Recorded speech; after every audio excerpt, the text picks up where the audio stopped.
चुकलंच चुकलंच तुमचंच काय माझंही चुकलं. लाडका एकुलता एक मुलगा म्हणत होतेच, सगळे एकट्या मुलाच्या नावे करू नका, त्याच्या स्वाधीन होऊन देऊ नका, थोडं काहीतरी आपल्या नावे असू द्या. मुलींचाही काही हक्क असतोच की. चांगली स्थळं बघून लग्न करून दिली तुम्ही त्यांची. देणी घेणी, सासरचा मानपान, आळणपण बाळणपण सगळं केलं, काही कमी ठेवलं नाही. हुशार आणि कर्तबगार आहेत आपले पाचही जावई. कष्टाने उभं केले त्यांनी सारं साम्राज्य. दैव कर्म संयोगानं सासूरवाड्याही छान मिळाल्यात पोरींना. पोरीही गुणाच्या, सर्वांना सोबत घेऊन चालतात. लाडक्या आहेत सासू सासऱ्यांच्या, खाऊन पिऊन सुखी आहेत, आपल्या मानाच्या आहेत. खऱ्या अर्थाने सासरच्यांची मनं जिंकून घेतलीत पोरींनी.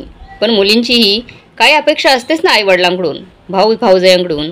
तुम्ही तर गेलात मला इथे एकटीला सोडून. हा देव तरी कुठे लपलायस कुणास ठाऊक. दिवस कसे लवकर सरत नाहीत काय माहिती. सगळं आत्ता आत्ता झाल्यासारखं वाटतंय. आपली नात रूपाची लेक मोठी झाली, लग्न ठरले. आनंद सहभागी तर दूर, पण आहेर आणि नवरीच्या गिफ्टवरून हल्ली रोज घरात वाद होत आहेत. आज काही असतं थोडं थोडकं माझ्याजवळ तर किती बरं झालं असतं. आजवरचं आयुष्य गेलं तसं गेलं, तक्रार नाहीच. पण आता मात्र कठीण जात आहेत आयुष्याचे पुढले उरले सुरले दिवस. वासुदेवरावांच्या हार घातलेल्या फोटोकडे एकटक बघत पाणवलेल्या डोळ्यांच्या कडा चित्राताईंनी पदराने पुसल्या. चुकलंच तुमचंच काय माझंही चुकलंच, असं पुटपुटतच चित्राताईंनी जवळ एक स्टूलवर ठेवलेलं लोट्यातलं पाणी घटाघट घशात ओतलं. हाली चित्राताईसोबत बोलायला घरात कुणीच नव्हतं. कुणी चुकूनही फिरकतही नव्हतं त्यांच्या खोलीकडे. मग काय, स्वागतात रमतात तासनतास भिंतीवरच्या वासुदेवरावांच्या फोटोकडे एकटक बघत. एकट्याच बोलत बसतात. वासुदेवराव आणि चित्राताई सुखावस्तू घराण्यातले. गावी शेतीवाडी होती. वासुदेवरावांचे आई वडील अण्णा आणि माई गावीच राहत होते. वासुदेवरावांना सरकारी नोकरी तशी बदलीची, त्यामुळे या शहरातून त्या शहरात बदली व्हायची. चित्राताईंना एकोपाठोपाठ 2 मुली झाल्या, रूपा आणि मोनाली. त्यांच्या जन्मानंतर मात्र घराण्याला वारस हवा यावरून माई चित्राताईंना अनेक वेळा टोकायच्या. आपल्या हाती थोडं काय असतं ते, पण सांगणार कुणाला. मुलाच्या प्रतीक्षेत चित्राताईंनी पुन्हा 3 मुलीच झाल्या. सुनेकडून मुलाची अपेक्षा काही केल्या मावळत नव्हती. एक एक करत एकापाठोपाठ 5 मुली. माई आणि अण्णा खूप नाराज झाले, चित्राताईंवर खूप नाराज झाले. 5व्या मुलीच्या आदितीच्या पाठीवर चित्राताई पुन्हा गरोदर राहिल्या. यावेळी तर मुलगा व्हायला हवा म्हणून मग उपास तापास व्रत केले, देवाला नवस सारं बोलून झालं.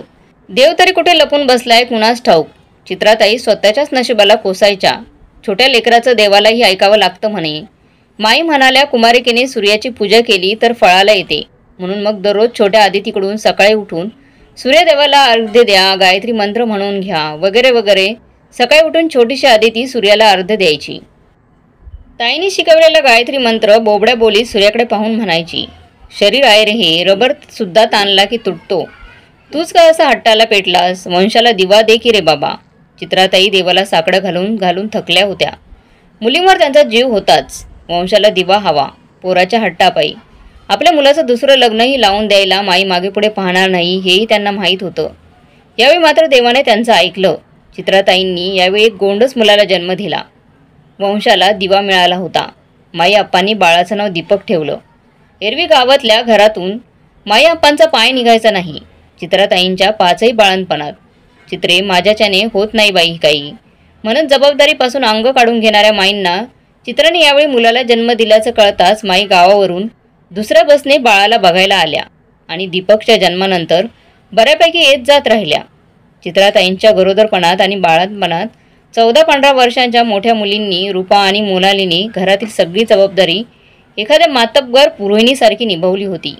कधी नातींसाठी ग्रामभर न आणणाऱ्या माई आप्पांनी नातवांसाठी सोन्याची घडणावळ असलेला चांगला तोळ्याभराचा गोफ दीपकच्या गळ्यात घातला होता. माई, मला पण पाहिजे, अशी गळ्यात चेन छोट्या आदितीने दीपकच्या गळ्यातल्या चैनला हात लावला. तशी आजी जोरात खेकसली. हो तिकडे, पहिलाच डागा घालायला आल्या आहात माझ्या लेकराच्या घरावर. तुमची शिक्षण, लग्न करता करता आणि चोराचं घर भरता भरता काही उरणार आहे का? माया नातवासाठी काय कुणास ठाऊक. चोराचं घर ग माई, निरागसपणे रूपाने विचारलं. अहो माई, चोराचं घर म्हणजे आता तुले कसं सांगू. तुमच्या लग्नात नाही का गोप द्या, अंगठी द्या, दागदागिने, लग्नाचा खर्च, बरबादीच नाही का पैशांची. माई बोलली, बाळा वासू, आपली रुपी झालीच नाही का बरं 14ची. 2-4 वर्षात 18ची झाली की उजवून टाकू पटकन. एका मागे एक येतील. पोट्या लग्नाला अंगापायाला चांगल्या जब्बर आहेत. आजकाल पोर खूप चवानं करतात. नंतर त्रास होण्यापेक्षा लवकर लवकर उरकून मोकळा हो रे बाबा. कपाळावर आठ्या आणत लेकाची म्हणजेच वासुदेवाची आपल्याला किती चिंता आहे असं बोलून माई बोलून दाखवायच्या. एक दिवस आईचं एकच गप्पच बसलेल्या नवऱ्याकडे पाहून चित्राताई मध्येच बोलल्या. काही पण काय माई, हुशार आहेत पोरी, अभ्यासात कामात चांगल्या शिकून सवरून आपल्या पायावर उभ्या झाल्या की नंतरच लग्न करू आम्ही पोरींचं. बघा बरंच मला 7वा महिना लागला आणि डॉक्टरांनी आराम सांगितला. 3 महिने झाले तसं पोरींनी घर सांभाळलं, तेही शाळा आणि त्यांचा अभ्यास सांभाळून. सून पोरींच्या बाजूने बोलल्यांना आप्पांना मुळीच आवडलं नव्हतं. त्यांनी वसूकडे डोळे वटरवून पाहिलं. खाणारी तोंड वाढलीत आता. पगार पाणी पाहून सारं करा म्हणजे झालं. 5-5 पोरींवर सारंच लुटून देणार असाल तर कठीण आहे. काही उरणार आहे का या पोट्यासाठी? पोरी पोरी करून पोरी कोणाच्याच होत नसतात. समजलं का वासू? आप्पा बोलले. आईवडिलांच्या शब्दाचा मान आणि आजवर कधीच विरोधात एकही शब्द न बोलण्याच्या संस्कारात वाढलेल्या वासुदेवरावांनी डोळ्यांनी चित्राताईंना गप्प बसण्याचा इशारा केला आणि वडिलांच्या होकारात होकार भरला. सकाळचा नाश्ता, 2 वेळेचा स्वयंपाक, घरातली कामं 12-14 वर्षाच्या रूपा आणि मोनाली जबरदस्तीने करत होत्या. माई फक्त थोडा हातभार लावायच्या. ऐका हे पोरीनो, लेकरू चांगलं बाळसलं पाहिजे. चांगली तुपात सोजी भाजत जा. आईसाठी मेवाचे लाडू बनवायचे तर खारका कुटा, काजू किसमिस डिंक तळा, खसखस कानिक भाजा. आजी बसल्या बसल्या ऑर्डर सोडायची आणि बिचारा आजीने सांगितल्याप्रमाणे सगळं करायच्या त्या पोरी. थकायच्या पण सांगायची बिशात नव्हती त्यांना. एक दिवस आप्पांनी गावावरून आणलेलं गावरान पपई माईने कापली. 10-12 फोडी केल्या. माई पोरींना पण द्यावं 1-1 फोड, गोड आहे चांगली. चित्राताईंनी आपल्या प्लेटमधली 1 फोड छोट्या आदितीच्या हातात दिली. अहो माई, तू खात जा, पपई खाल्ल्यानं दूध वाढतं. घराण्याचा वारस शोभला पाहिजे माया दीपक. पोरीबाळींनी पपई नाही खावं जास्ती, गरम होतं त्याने. सासूबाईंच्या बोलण्यावर मनात इच्छा असूनही प्लेटमधल्या पपईची 1-1 फोड उजगिरीने पोरींच्या हाती द्यायची हिंमत चित्राताईंची झाली नव्हती. आजी आजोबांच्या प्रेमाला आजवर पारखे असलेल्या 5ही नाती छोट्या भावावर आजी आजोबांच्या प्रेमाची होत असलेल्या बरसात भरल्या डोळ्यांनी अनुभवत होत्या. रुपाली, मोनाली समजूतदार होत्या. मुलामुलीत माई आप्पा करत असलेला भेदभाव त्यांना कळत होता. रागही यायचा त्यांना. पण कधी काळी आजी आजोबांना उलटसुलट उत्तर दिलं तर मायेचं संस्कारच तसे म्हणत माई चित्राताईंच्या संस्काराला गालबोट लावायची. पाय रे बाबा वासू, असं शिकवलं तुझ्या बायकोने पोरींना म्हणत आजी वासुदेवरावांचे कान भरायची. आणि मग सगळं खापर चित्राताईंवर फोडलं जायचं. सगळा राग चित्राताईंवरच निघायचा. आईची होत असलेली गळचिपी बघून मग काय रूपा आणि मोनाली काही बोलायच्याच नाहीत. माई कधी एकदा गावाला जाते ह्याची वाट बघत बसायच्या त्या. परत माई आणि आप्पा गावावरून आले की काहीतरी कारणावरून माई बाबांचे कान भरणार आणि बाबा आईवर चिडणार हे नेहमीच झालं होतं. 3रा आणि 4थ्या नंबरची मुलगी समिधा आणि अनिका अभ्यासाबरोबरच खेळातही खूप चांगल्या होत्या. समिधा बुद्धिबळासारखा कठीण खेळ खूप छान खेळायची. अनिका बॅडमिंटनमध्ये नेहमीच अव्वल असायची. दरवर्षी शाळेतच काय पण जिल्हास्तरीय स्पर्धा ही दोघींनी गाजवल्या होत्या. आणि गोल्ड मेडल आपल्या नावावर दोघींनी केली होती. हॉलमधल्या शोकेसमध्ये असलेले बक्षीस, मेडल, ट्रॉफी दोघींनी स्वतःच्या मेहनतीने मिळवल्या होत्या. सगळं त्यांच्या खेळातल्या कामगिरीबरोबरच त्यांच्या अभ्यासातलं यशाचंही कौतुक करायचं. माई आप्पा कधी आले तर समिधा अनिका आपली मिळवलेली बक्षिसं मोठ्या कौतुकाने दाखवत. माई मात्र नाक मोडायची. इथे नका उजेड पाडू तुमचा, तिकडे जाऊन तुमच्या सासरी काय तो उजेड पाडायचा तो पाडा पोरींनो. माईंना नातीचं काही एक कौतुक नव्हतं. पोरींना फार काही कळत नसलं तर चित्राताईंना एका पाठोपाठ झालेल्या 5 मुली यावरून घालून पाडून बोलण्याची एकही संधी त्या सोडत नव्हत्या. चित्राताईंना या सगळ्याचा खूप राग यायचा, त्रासही व्हायचा. या सगळ्यात माझा आणि माझ्या मुलींचा दोष काय? पण डोळ्यातलं पाणी आवंडा गिळून चित्राताई गप्प बसायच्या. एकुलता एक दीपक माई आप्पांचं नाही तर आईबाबांचं अति लाडाने चांगला डोक्यावर बसला होता. बहिणी पण छोट्या शेंडेफळ असलेल्या भावाचा लाड पुरवायच्या त्या. हट्टे केले की आपले हट्ट पुरवले जातात. त्यामुळे दीपक चांगलाच हट्टी जिद्दी झाला होता. वडिलांचा तो लाडका होता. अभ्यास सोडून त्याला काही बोललेलं वडील खपून घ्यायचे नाहीत. अभ्यास केला काय नाही केला काय दीपकला काही फरक पडत नव्हता. दीपकचा अभ्यास घ्यायची संपूर्ण जबाबदारी त्याच्या बहिणीवर असल्यामुळे मार्क थोडे जरी कमी पडले की मात्र एका काठून वासुदेवराव सगळ्यांनाच धारेवर धरत. पोरी हुशार आहेत, दीपकने पण त्यांच्यासारखं शिकावं असं आईवडिलांना वाटत असलं तरी मुलींमध्ये असलेली अभ्यासाची जिद्द दीपकमध्ये नव्हती. दीपकला वाटायचे मी लाडाचा लाडोबा म्हणून आदळआपट करून पूर्ण हट्ट करून घेण्यात तो आपली सगळी एनर्जी वाया घालवत होता. रुपाली आणि मोनाली ग्रॅज्युएट झाल्या. दोघी दिसायला सुंदर होत्या. दोघींची लग्न एकत्र एका मंडपात उरकून टाकण्याच्या दृष्टीने त्यांनी स्थळं बघायला सुरुवात केली. त्या निमित्ताने खर्चही कमी होणार हाही उद्देश होताच. तशी समजून घेणारी दोन्ही मुलींना साजेशी 2 कर्तबगार मुलांची स्थळंही त्यांना मिळाली. दोघींची एका मंडपातच लग्न आटोपली. 2 पोरींची एका वेळी पाठवणे एक आई म्हणून चित्राताईंनी कठीण जाणार होतं. पोरींना समजून घेणारे जावई जोडीदार रूपात मिळाले होते त्यांना. पुढे शिकून त्यांनी नोकरी केलेलीही चालणार होती त्यांना. माहेरचा उंबरठा ओलांडून सासरी जाताना दोघी खुश होत्या. पुढे सनिदा आणि अनिका पण सायन्स ग्रॅज्युएट झाल्या. दोघींमध्ये खेळाडू वृत्ती असली तरी सराव, संधी आणि पुरेसं मार्गदर्शन नसल्याकारणाने खेळ त्यांचा मागे पडला. अभ्यासावर लक्ष केंद्रित करून दोघी मात्र चांगल्या शिकल्या. मुलींना हे शोभत नाही, ते शोभत नाही, थोड्या दडपणात वाढलेल्या. थोडं जर काही कमी जास्त झालं तर उगाच आईला बोल पडायच्या.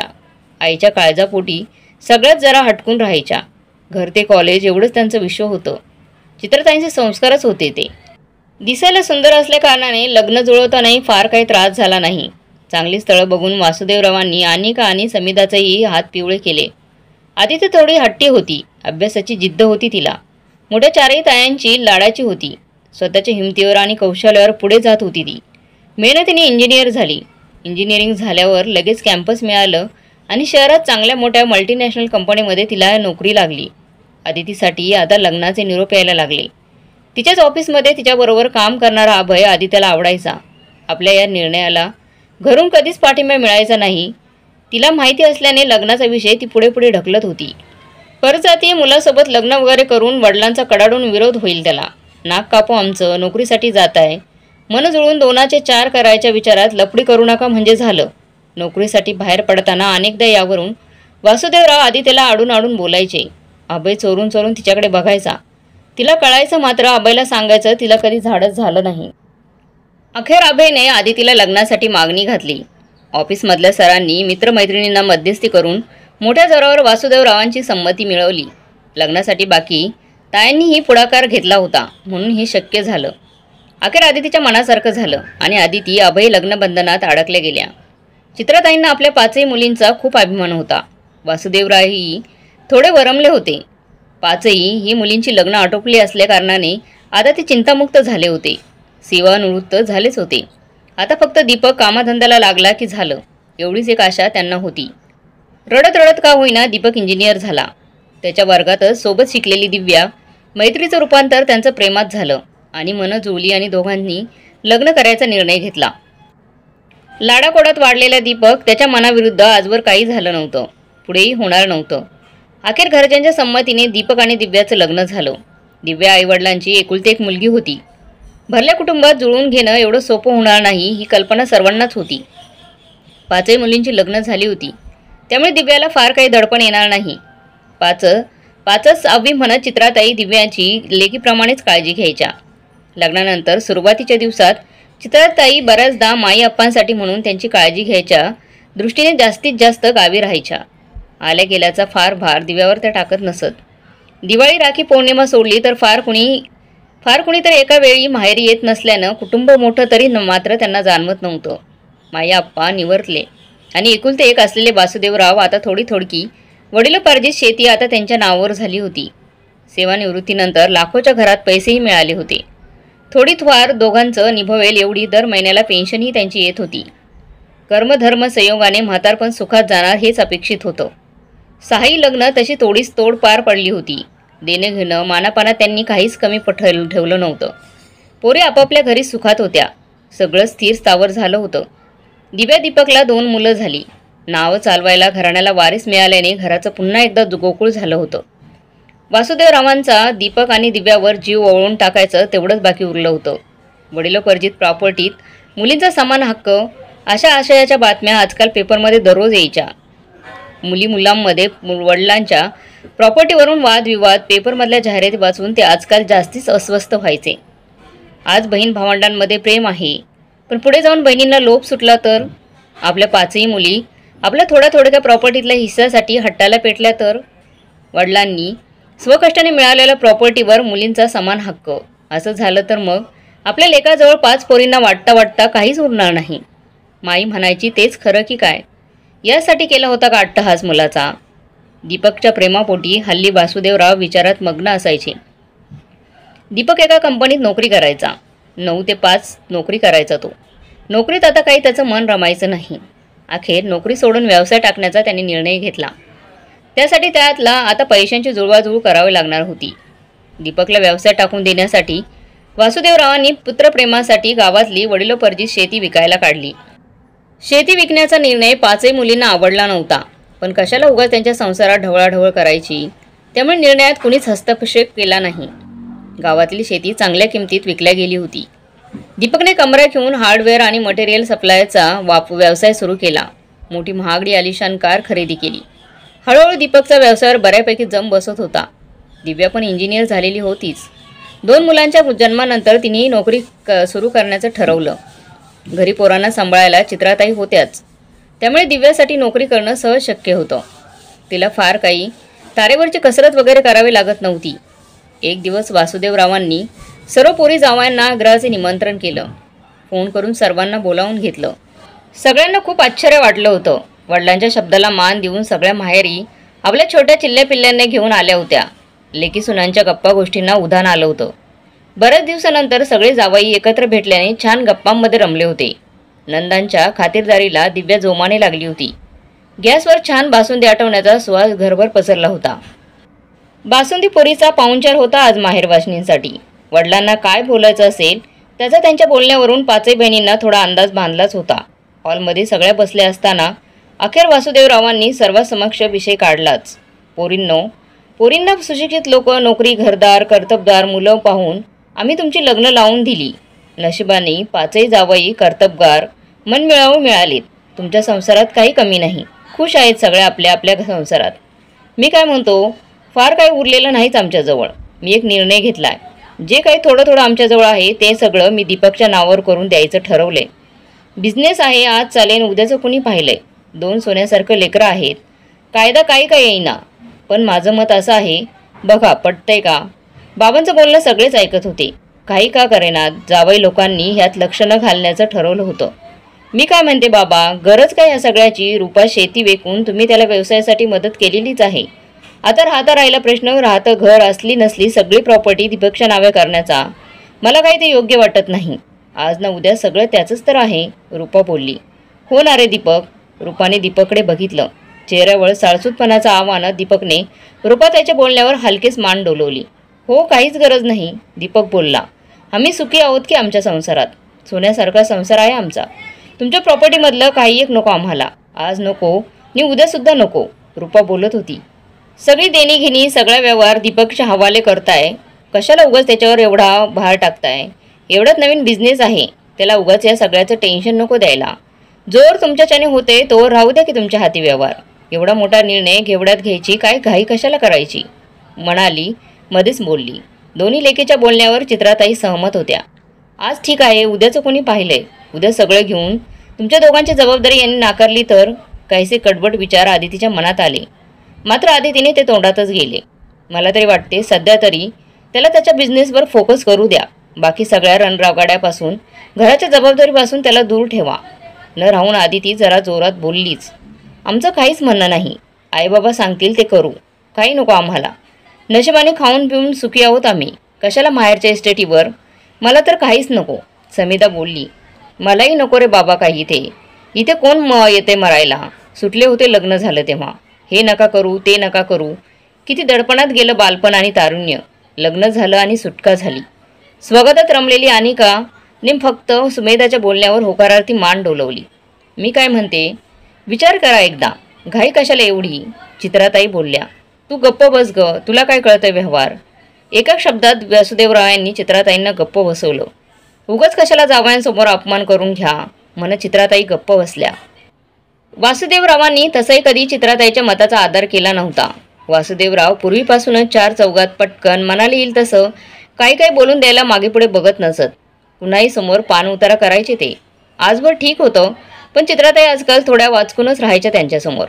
दिव्यासमोर, 2 छोट्या छोट्या नातवंडांसमोर काही बाई बोलायचे ते काही चित्राताईंना सहन व्हायचं नाही. आज सगळं द्यायचं त्यांना आणि उद्या हात पसरणार का लेका सुनांसमोर? उद्या पोरींकडे लग्न होतील, मुलींचे मानपान सुनेने केलं की नाही केलं मनात येऊन त्या गप्प बसल्या. त्यांना माहीत होतं त्यांचं मत विचारात घेतलंच जाणार नाही. उलट मुलावर आणि सुनेवर अविश्वास दाखवते म्हणून उगाच त्यांना धारेवर धरलं जाईल. मनात विचारांची गर्दी झाली होती. पण सांगणार कुणाला? एकीकडे गहन विषयावर चर्चा, दुसरीकडे जावयांच्या गप्पा. बच्चा पार्टीने तर नुसता धुमाकूळ माजवला होता. त्यांचा गोंधळात गोंधळ सुरू होता. आधी तिचं छोटंसं बाळ तर जणू मोठ्या ताई दादांच्या अंगाखांद्यावर घोडाघोडा करण्यात, दंगा मस्ती करण्यात मस्त झाले होते. मस्ती करण्यात दीपकचे दोन्ही मुलंही काही कमी नव्हते. आज खऱ्या अर्थाने माझ्या गोकुळाचं नंदनवन झालंय.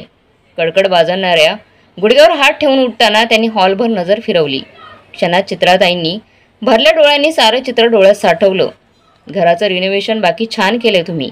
घराचं तर रुपडं बदलून टाकलं. बाहेरचा पोर्च छान केलाय बरं.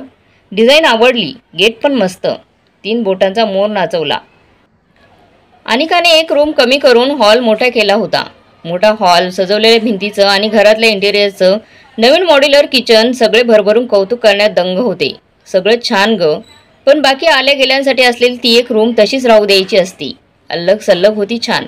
रुपालीनं राहून टोकलं, अहो ताई, इथे आमची फॅमिली वाढली. हम दो हमारे दो झालेत. बेडरूम छोटी पडायची. आल्या गेल्याचं कुठे घेऊन बसलात? म्हणून मधली भिंत तोडून बेडरूम मोठी करून घेतली आमची. दिव्याने मत मांडलं. हो, तुझं पण बरोबर आहे. पण अगं, आल्या गेल्या आमच्या सारख्यांचं काय? थोडी पाहिजे का कपडे लते बदलायला? पोरी मोठ्या होत आहेत आमच्या. रुपाताईच्या बोलण्यावर सगळ्यांनी दुजोरा दिला होता.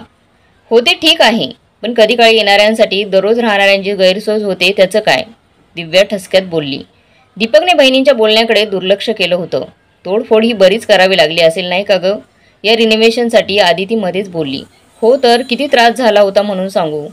कुठे पळून जाऊ असंच वाटत होतं. मग काय, बरेच दिवस मुलांना घेऊन मी माहेरीच होते.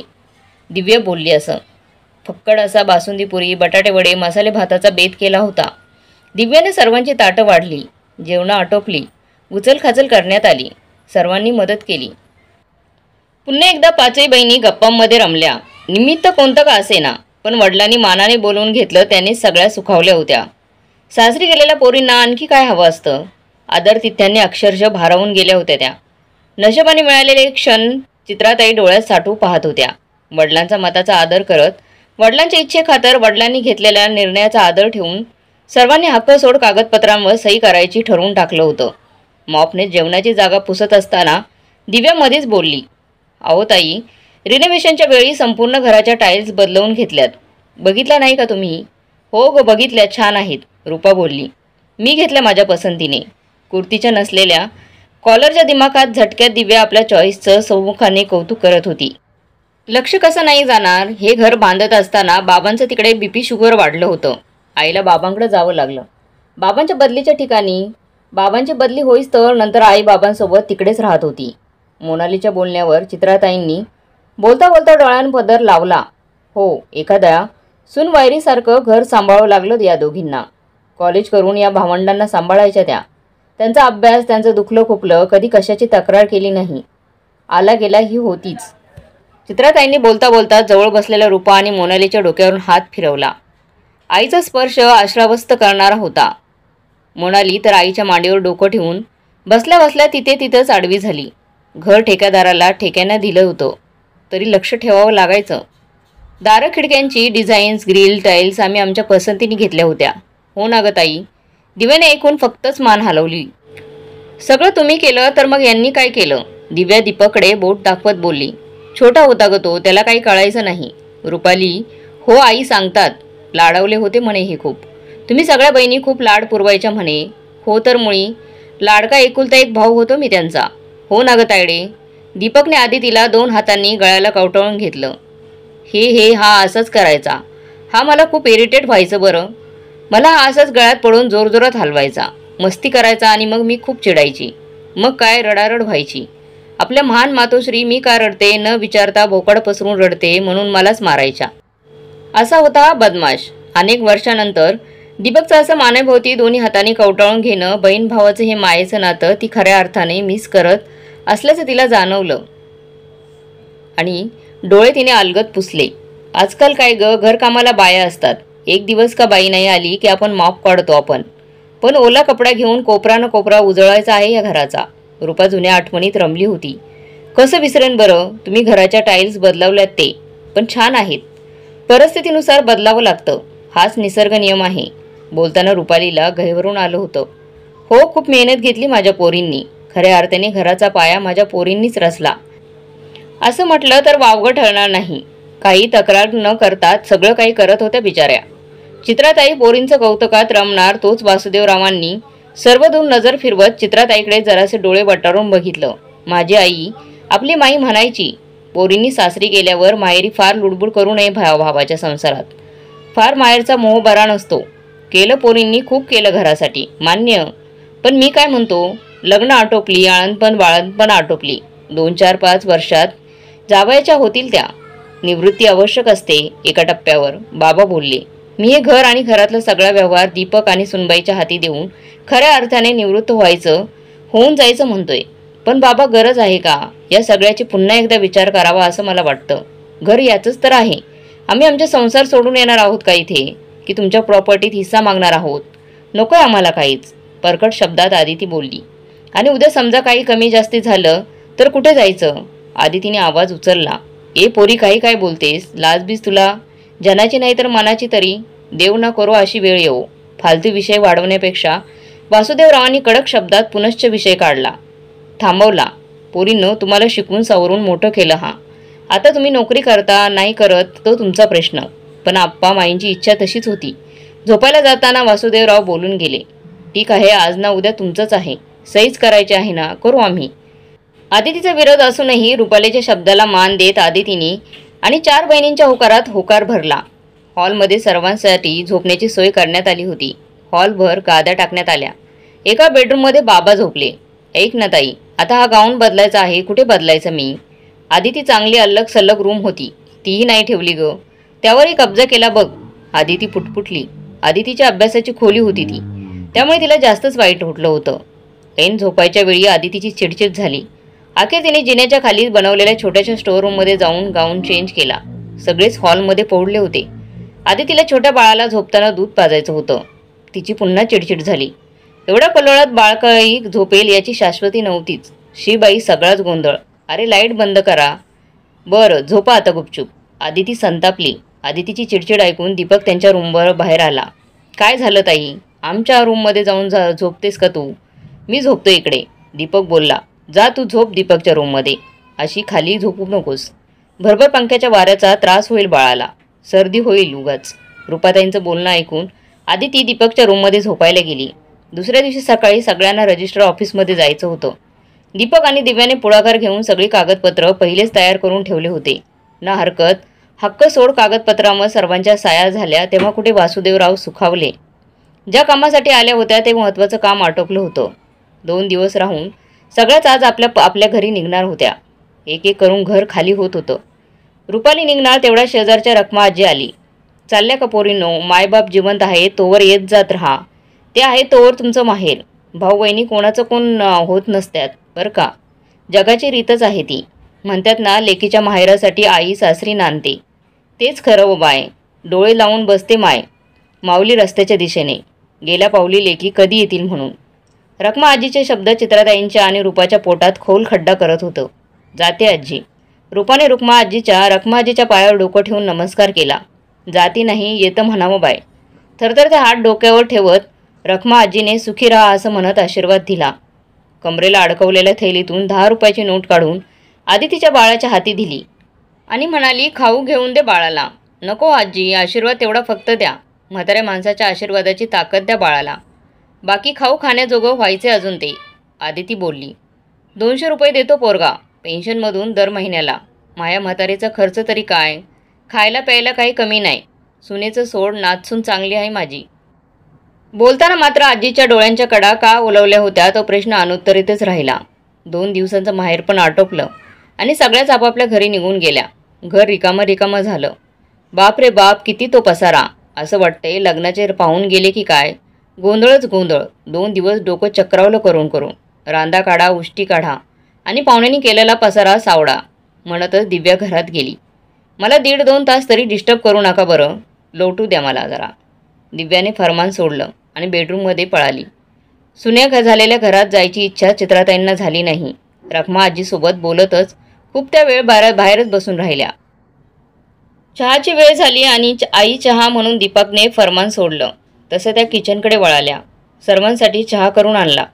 सगळं कसं मनासारखं झाल्याने तृप्त मनाने हळूहळू वासुदेवरावांनी सगळा कारभार दीपकच्या हाती सोपवला. दर महिन्याला पेन्शन होतीच. ATM कार्डही हळूहळू दीपकच्या हवाली झालं होतं. 2 वेळचं जेवण, दवाखाना, औषधपाणी नित्यनेमाने मिळतंय त्यातच त्यांना समाधान होतं. आता कुठे चित्राताईंच्या पण तब्येतीच्या कुरबुरी वाढल्याच होत्या. वासुदेवराव निवांत झाले होते, तर चित्राताई मात्र पुन्हा एकदा नव्याने संसारात गुरफटल्या होत्या. दिव्या ऑफिसला गेली की त्याच्या पश्चात आला गेला पाहुणा, शाळेतून आलेल्या नातवंडांसाठी खाऊ पिऊ घालणं, त्यांचं हवं नको ते बघणं. दिव्या उशिरा ऑफिसमधून यायची, त्यामुळे रात्रीच्या स्वयंपाकाला तिचा काहीच हातभार लागत नव्हता. सोशिकपणे चित्राताई सगळं सांभाळून घेत. गुडघे दुखायचे त्यांचे, कमरेत शिलका मारायचा, BP शुगरचा त्रास, त्यातल्या त्यात छोट्या मोठ्या तक्रारी डोके वर काढत होत्या. सगळेच आपापल्या कामात व्यस्त असायचे. एवढं की कुणाला काही पडलेलं नसायचं. दिव्या आपल्या धुंदीत, दीपक आपल्या कामात, मित्रांमध्ये व्यस्त, तर मुलं आपल्या आपल्या अभ्यासात. आपल्या घरात आपले म्हातारे आई वडील आहेत याचाही त्यांना कधी विसर पडतो की काय, असं या दोघांना वाटायचं. सगळेच आपापल्या कामात व्यस्त. जरा 2 मिनिटं उभं राहून विचारपूस करावी एवढाही संवाद नव्हता. सणासुदीला 5ही मुले आपापल्या सोयीने येत जात होत्या. आताच्या घरी नंदा आल्या की दिव्या पण चिडचिड करायची, बोलायला पण महाग असायची. उगाच अपमान करून घेण्यापेक्षा मग सगळ्या माहेरी येणं टाळायला लागल्या होत्या. दीपक आणि दिव्याच्या स्वभावातला बदल कितीही खटकत असला तरी आपलेच दात आणि आपलेच होठ म्हटल्यावर प्रश्नच नव्हता. चित्राताई मात्र वासुदेवरावांच्या सतत अवतीभोवती असत. त्यामुळे दोघांसाठी, एकमेकांसाठी ते दोघे एकत्र होते. एक दिवस अचानक थोडी अंगात कणकण भासते म्हणून झोपलेले वासुदेवराव झोपले ते झोपलेच, उठलेच नाहीत. वासुदेवराव आनंदाच्या प्रवासाला निघून गेले होते. बऱ्याच वर्षानंतर घरी संपूर्ण परिवार एकत्र गोळा झाला होता. कारण मात्र दुःखदायी होतं. संपूर्ण सगळं आटोपल्यानंतर सगळे नातेवाईक आपापल्या घरी निघून गेले. घर रिकामं झालं. चित्राताईंना घर खायला उठेल या जाणीवेने रूपा आईला काही दिवसांसाठी स्वतःच्या घरी घेऊन गेली. रूपाच्या घरी महिनाभर राहून झाल्यानंतर एक एक करून सगळ्याच आपल्या आईला आपापल्या घरी घेऊन गेल्या होत्या. त्या निमित्ताने चित्राताई पहिल्यांदाच लेकींच्या घरी अशा बऱ्याच दिवस राहिल्या होत्या. आधी तिने आईला काही दिवस स्वतःच्या घरी नेऊन ठेवलं होतं. आता चित्राताईंना घरी जाण्याचे वेध लागले होते. आधी ती चित्राताईंना सोडण्यासाठी माहेरी आली. आईबाबांच्या खोलीचा ताबा आता नातवंडांच्या हवाली झाला होता. सगळं घर बदलल्यासारखं भासत होतं. घराच्या भिंतीवरचा आवडीने बनवलेला संपूर्ण परिवाराचा कोलाज फोटो नाही, तर घरातली माणसं एवढंच काय तरी इटुकली पिटुकली ही मोबाईलमध्ये बंद झाल्यासारखी, बदलल्यासारखी वाटली. 2 दिवस राहून आधी ती घरी परतली. स्टोअर रूममध्ये एका कोपऱ्यात एक बेड टाकून तिथे चित्राताईंची रवानगी झाली होती. सण समारंभांच्या निमित्ताने सास सोहळे, विरंगुळा म्हणून बाहेर फिरायला जाणे, पिकनिक, किटी पार्टी, घरातल्या सगळ्यांसाठी वेळ होता. मात्र घरात असलेल्या चित्राताईंशी 2 शब्द बोलायला आता कुणालाच फुरसत नव्हती. स्टोअर रूममध्ये एका कोपऱ्यात एक बेड टाकून तिथे चित्राताईंची रवानगी झाली होती. अडगळीच्या खोलीत अडगळ म्हणून जणू चित्राताईंची गिनती होत होती. संक्रांतीच्या हळदी कुंकवाच्या निमित्ताने दिव्याच्या मैत्रिणी घरी आल्या होत्या. गुपचूप झोपून राहा एका जागी, खोलीत थंडीत बाहेर येऊन माझी शोभा करू नका, चित्राताईंना दिव्याने निक्षून सांगितलं. त्या दिवसापासून आपल्या घरात आपण अपेक्षित असल्याची भावना चित्राताईंना खोल आतात पोखरत होत होती. चित्राताईंची तब्येत हल्ली बरी नसायची. आई झोपली का आहे, जेवली असेल की नसेल, तब्येत बरी आहे की नाही, आई आहे की नाही, कुणालाच काही पडलेलं नसायचं. सून तर सून, पण दीपकचं वागणंही काही वेगळं नव्हतं. आतल्या आत कुडत चालल्या होत्या बिचाऱ्या चित्राताई. रूपाच्या मुलीचं लग्न ठरल्यापासून तर घरात नुसते वादविवाद आणि भांडणं सुरू होती. आमंत्रण करण्याच्या निमित्ताने आणि जुन्या एका मैत्रिणीच्या घरी लेकीचं केळवण, त्या निमित्ताने रूपा लेकीला घेऊन 4 दिवस माहेरी आली होती. आई एकटीच होती घरात. अंधाऱ्या खोलीत झोपली होती. आल्या आल्या रूपाने तुमची खिडकी उघडली. दिव्या ऑफिसमधून आली. घरी अचानक रूपाला पाहून दिव्याला धक्काच बसला होता. रूपाने मानाने दिव्याच्या हाती पत्रिका आणि निमंत्रणाच्या अक्षता हातावर ठेवल्या आणि आग्रहाने लग्नाला येण्याचं निमंत्रण दिलं. ताई 1-2 आहात का ताई तुम्ही? 5-5 बहिणी आहात. आमच्याकडून फार काही अपेक्षा ठेवू नका, म्हणजे झालं. जमेल तसं करू आम्ही, आवडीने आम्ही करू. लग्नाची पत्रिका वाचता वाचता दिव्या बोलली. माहेर सासर फरक नाही करता यायचा मला, दोन्ही सांभाळावं लागतं. माझ्या मावस बहिणीच्या मुलीचंही लग्न आहे.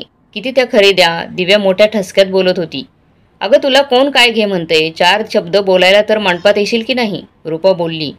हो तर, पण आज मी जरा बिझी आहे. वजन वाढलंय, जिमला जाते हल्ली. तिथल्याच मैत्रिणीचा वाढदिवस आहे आज. पार्टीला जायचंय. ऑफिसमधून आल्या आल्या दिव्या उभ्या उभ्या चटकमटक वन पीस घालून धावपळ करत पार्टीला गेली सुद्धा. आज नेमक्या स्वयंपाकवाल्या मावशी आल्या नव्हत्या. त्याची काहीच दखल तिने घेतली नव्हती. पोरं डॉमिनोज पिझ्झा खाऊन घेतील, तुम्ही तुमचं बघून घ्या ना प्लीज, की ऑर्डर करू काहीतरी, दिव्या जाता जाता सांगून गेली होती. खिचडी भात आणि बेसनाचा साधासा बेत रूपाच्या लेकीने केला. अनेक वर्षानंतर प्रेमाने घरच्या चवीचं तिखट ताकट खिचडी बेसन 4 घास खाऊन आई तृप्त झाल्यासारखी रूपाला जाणवली. आई काय झालं ग, तू नाराज दिसतेस, रूपाने आईला विचारलं. आईने डबडबल्या डोळ्यातून अश्रूंना वाट मोकळी करून दिली. काहीच बोलायची गरज पडली नव्हती. रूपाने आईच्या केसांना तेल लावून दिलं. केस विंचरून दिले. आईच्या ब्लाऊजच्या निसटलेल्या हुक लावल्या. पलंगावरची चादर कित्येक दिवस बदललेली नसल्याचं दिवसत होतं. ती बदलून दुसरी स्वच्छ चादर झटकून टाकून दिली. चित्राताईंच्या अवतीभोवती लेक 2 दिवस सतत घुटमळत होती. राहून राहून चित्राताईंच्या डोळ्यात अश्रू दाटून यायचे. काय झालं ग, रूपाने विचारलं तर मानेनेच काही नाही म्हणत मान हलवत आणि डोळ्यातले अश्रू गालावर उघळत होते. चित्राताई म्हणाल्या, पोरींची मायाच वेगळी. पण काय करणार, तुम्हाला पण तुमचे व्याप असतात ना. वय वाढतं, जोडीदार कसा का असेना, पण सोबत आहे ही भावना सुखावून जात असते. आणि एक दिवस जोडीदार दूरच्या प्रवासाला निघून जातो एकटाच. साथ सुटते आणि जिवंत माणसाच्या वाट्याला मात्र जीव घेणं एकटे पण येतं. मरणारा मरतो, पण मागे उरलेला जिवंत आत्मा प्रत्येक क्षण घुटत घुटत मरतो. नश्वर देह घरातील अडगळ होऊन जातो. मरणाची वाट बघत पडला राहतो एका अडगळीच्या खोलीत.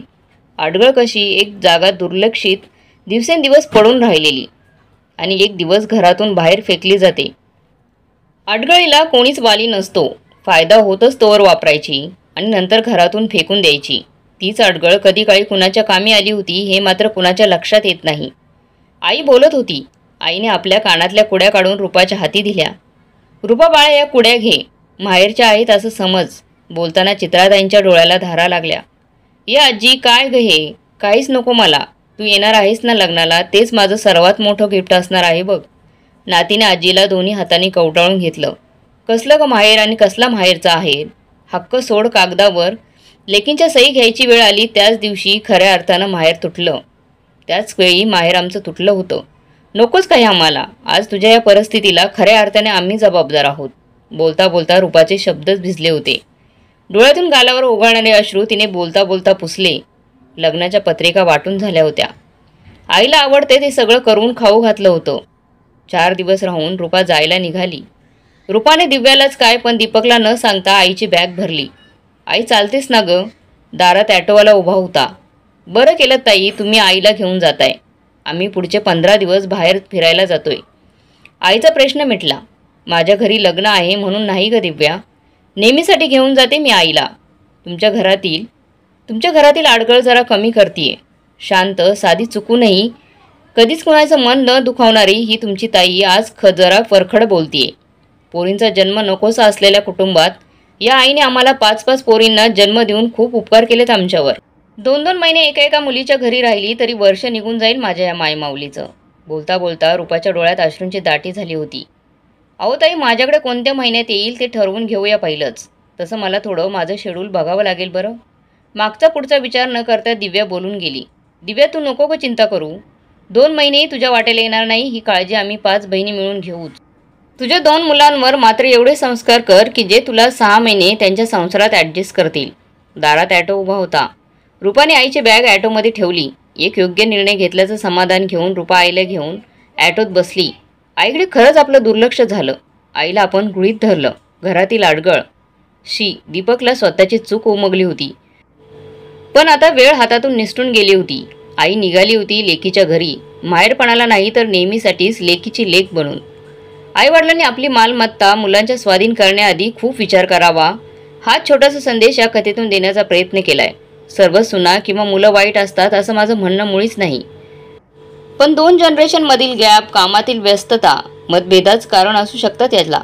त्यामुळे घरातील ज्येष्ठांना गृहीत धरून मन दुखवली तर जात नाहीत ना. एकदा त्यांच्या जागी राहून विचार करणं खूप गरजेचं आहे असंच मला वाटतं. तर मित्रांनो, तुम्हाला ही आजची कथा कशी वाटली कमेंट बॉक्समध्ये नक्की कळवा. कथा चांगली वाटली तर लाईक शेअर सबस्क्राईब नक्की करा.